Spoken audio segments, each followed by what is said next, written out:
பண்டைய இந்திய நகரமாக இருந்த தட்சசீலம் தற்போது வடமேற்கு பாகிஸ்தானில் உள்ளது. இது ஒரு முக்கியமான தொல்பொருள் ஆராய்ச்சி பகுதியாகும். இதனை 1980 யுனெஸ்கோ உலக பாரம்பரிய தளமாக அறிவித்தது. சாணக்கியர் தனது அர்த்த சாஸ்திரத்தை இப்பல்கலைக்கழகத்தில் தங்கியிருந்து தொகுத்ததாக கூறப்படுவது இதன் சிறப்பாகும். 19ஆம் நூற்றாண்டின் மத்தியில் இப்பல்கலைக்கழகத்தின் இடிபாடுகளை தொல்பொருள் ஆராய்ச்சியாளர் அலெக்சாண்டர் கன்னிங்காம் கண்டுபிடித்தார்.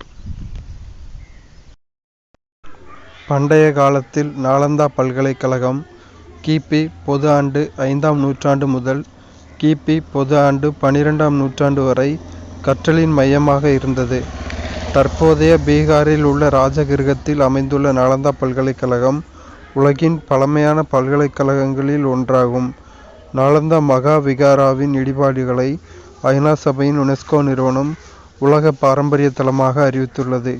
தற்போது புதுப்பிக்கப்பட்டுள்ள நாலந்தா பல்கலைக்கழகம் நாகரிகங்களுக்கிடையிலான தொடர்பு மையமாக கருதப்படுகிறது.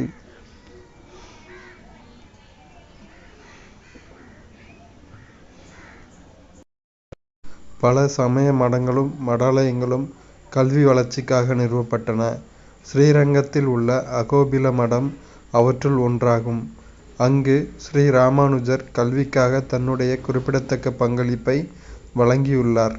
மடாலய கல்வி தவிர சமண பள்ளிகளும் மற்றும் பௌத்த விகாரங்களும் மக்களுக்கு கல்வி வழங்குவதில் முக்கிய பங்காற்றின.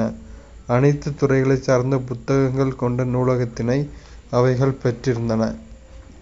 1813 கிழக்கிந்திய நிறுவனம் இந்தியர்களின் கல்விக்கான பொறுப்பை உறுதிப்படுத்த நிர்பந்திக்கப்பட்டது.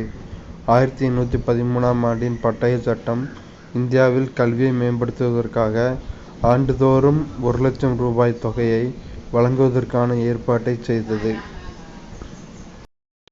வுட்ஸ் கல்வி அறிக்கை 1854 இந்தியாவில் ஆங்கில கல்வியின் மகா சாசனம் என்றழைக்கப்படுகிறது. ஏனெனில் அனைத்து நிலைகளில் உள்ள மக்களுக்கும் கல்வியை வழங்கும் ஆங்கில கல்விக் கொள்கையின் முதல் அறிக்கை இதுவாகும். ஆனால் இது இந்தியர்களின் கொள்கைகளையும் கலாச்சாரத்தையும் விலக்கி வைத்து மாநில கல்வியின் மீது முழுமையான கட்டுப்பாட்டை ஏற்படுத்தியது. சட்டம் 1937 1937ஆம் ஆண்டு பிரபலமான அடிப்படை கல்வி திட்டமான வார்தா கல்வி திட்டத்தை காந்தியடிகள் உருவாக்கினார். காந்தியடிகளின் அடிப்படை கல்வி திட்டத்தின் அச்சாணியாக அகிம்சை கொள்கை இருந்தது. அக்கல்வி திட்டத்தின் மூலம் அகிம்சை கொள்கையை எதிர்கால குடிமக்களிடையே மேம்படுத்த அவர் விரும்பினார். அதன் மூலம் வன்முறையற்ற சமுதாயத்தை உருவாக்குவது அவசியம் என கருதினார். காந்தியடிகள் இத்திட்டத்தின் மூலம் சுரண்டலையும் சமூக மையப்படுத்துதலையும் நீக்கிவிட்டு வன்முறையற்ற சமூக நிலையை உருவாக்க விரும்பினார். 1976ஆம் ஆண்டு டிசம்பர் வரை கல்வித்துறை மாநில பட்டியலில் இருந்தது. ஆனால் தற்போது கல்வித்துறை பொது பட்டியலில் இடம்பெற்றுள்ளது.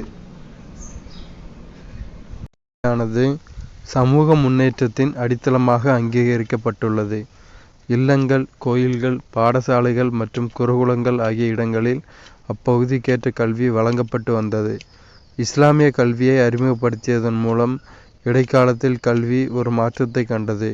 இடைக்காலத்தின் பிற்பகுதியில் ஆங்கிலேயர்கள் இந்தியாவிற்கு வருகை புரிந்து ஆங்கில கல்வியை அறிமுகப்படுத்தினர். சுதந்திரத்திற்கு பிறகு 1968ஆம் ஆண்டு முதலாவது தேசிய கல்விக் கொள்கையானது இந்திய கல்வி வரலாற்றில் ஒரு குறிப்பிடத்தக்க முன்னேற்றத்தை ஏற்படுத்தியது. 1964 to 65 இடைநிலை கல்வி அளவில் இலவச கல்வி அறிமுகப்படுத்தப்பட்டது.